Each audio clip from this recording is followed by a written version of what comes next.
Hey y'all, it's Megan. If you are returning to my channel, welcome back, and if you're new, welcome aboard.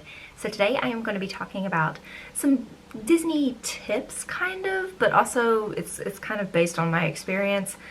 I'm talking about what you should and shouldn't wear to Disney, based off of what I've worn that I totally shouldn't have worn.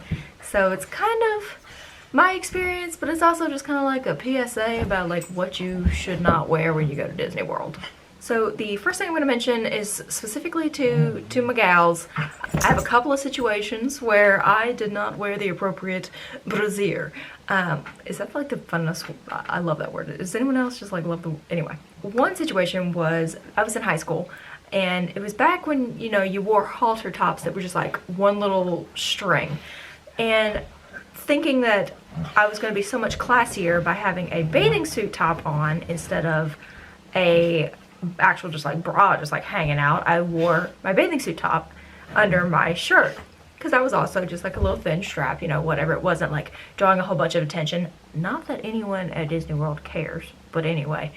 So I just wore just a bikini top and then my shirt, my shorts, whatever. Well, this was the trip that, if you have not watched my video where I got separated from my family during the parade, I will link it up there. That's what I was wearing during this expedition. So I was like booking it through the park, and I don't know when the last time was that you put on a bathing suit top. It's a little early this year for it so far, but not a bunch of support happening there. So when you're getting your speed walk on, not comfy. Sorry, this is TMI, but wear an actual bra when you go to Disney World. And going along with that, wear an actual bra that has straps. The first day of our honeymoon, I had this adorable shirt from Victoria's Secret that said "Tied the Knot," and I was like, oh my god, I'm married. Let's just, announce to everyone that I'm married. And it was a racerback. And so I was like, I'm not gonna have my bra. I'm a classy married woman. I'm not gonna have, just let the bra show, Megan. Because I spent all day being even classier doing this. Just sliding it back up, because a strapless bra does not stay up. It does not matter how big or small you are. They do not stay where God intended them to be. So wear a bra that actually has straps and provides a little support, like a bra is supposed to do. So now that we've gotten away from that, sorry guys if your ears are bleeding, moving on into comfortable footwear. That's a pretty common sense one. Most people are like, okay, yeah, wear comfy shoes when you're going to be walking all day. Duh. You think about that when you're going on vacation. Apparently, I did not think about that when I was there on my college program, because I was like, I live here. I can just pop into the parks for just a little bit, whatever. So one day I went to get a pedicure. It was my first pedicure ever. I was like, I'm making my own money. I'm going to go get myself pampered. Went and had a pedicure. My toesies was looking so cute. And I was like, I just want to go walk around Animal Kingdom. So I went to Animal Kingdom right after I got done at the salon, which is not a problem so far, right? The problem was I was wearing the world's most uncomfortable sandals. They were cute as heck, loved them, but they were not comfortable at all. They were like a flip-flop, but they had a little bit of a heel, and they were hard. I mean, just like really stiff. The thong part of it that goes between your toe, and it was really not like just a soft, squishy. I swear by like $20 Roxy sandals. Those are my absolute favorites. I've tried rainbows. I've tried all the expensive flip-flops out there. I still go back every time to just like ye old Roxy flip-flops. Those are the most comfortable things. I can wear them all day at the park, all day, every day, no problems. These, I think they were Ann Taylor. Super, super cute little sandals. Not meant for the parks. And if I had not walked from the very back of the Animal Kingdom parking lot to the park and then proceeded to walk around the park, I might have been okay. If I'd gotten there, got on the tram, ridden up to the gate, walked around the park a little bit, gone, gotten a snack, gone and ridden a couple of things, and then left, I might have been okay. But I was, it was the middle of the day, so I was parked at the very back of the parking lot, whatever section that is. Animal Kingdom, people help me out. What section is like the very back on the left?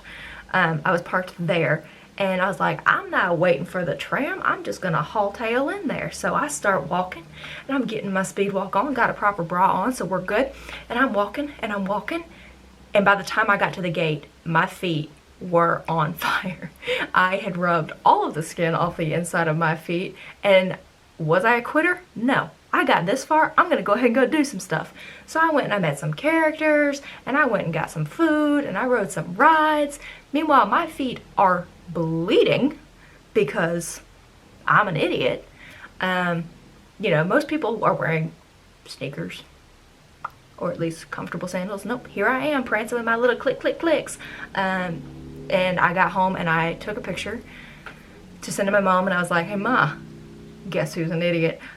So I had nice blisters on my feet that were really sore when I put on my shoes to go to work the next day. But I learned a lesson. I did not wear those sandals to the parks anymore.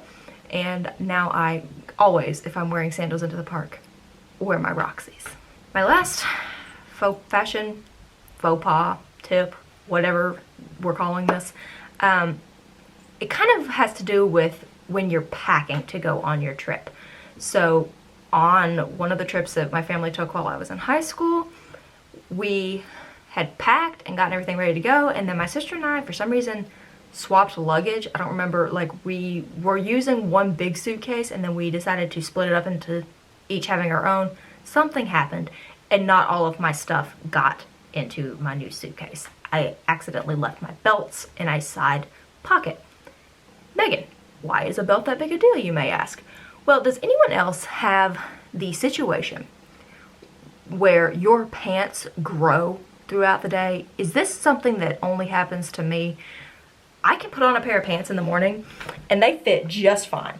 You know, a little snug right now if we're being honest. But they're, you know, they fit. And by 2 hours later, these suckers are hanging off. And with shorts, they're like sliding down, and we're walking around Disney World and I'm hiking them up. So I got dressed and realized I don't have my belt. These shorts are gonna grow throughout the day, and I'm gonna be exposing my booty to people if I can't figure out a way to keep these shorts up. And we were just there for like a week, so it was like, you know, I brought one pair of shorts for each day. I didn't have like an extra outfit put together, and high school Meaghan was very much into, no, this is the outfit I have planned. I cannot deviate from that. So the logical conclusion would be, grab the jean shorts that you're wearing, you know, that you wore yesterday, put those on today, move on with life. No. I had to full on panic. I must wear this outfit. This is the outfit that has been ordained for today. So instead of just wearing a pair of shorts twice, apparently the better solution to me was to take apart my sneakers and use the shoestring as a belt. Yeah, I took apart my running shoes that I had with me that I'd totally wear just as regular shoes, not running shoes. I don't run. And I tied the shoelaces together, linked them through my belt loops, and tied that sucker off to cinch my pants up. And I walked around Disney World wearing shoelaces as a belt. My shirt covered my makeshift belt, and it worked. But I recommend, if you also have the growing shorts problem, go ahead and make sure that your belt is packed before you get to Disney World. And if it's not, go buy a $5 belt at Walmart. Don't just take your shoes apart and wear your shoelaces as a belt, because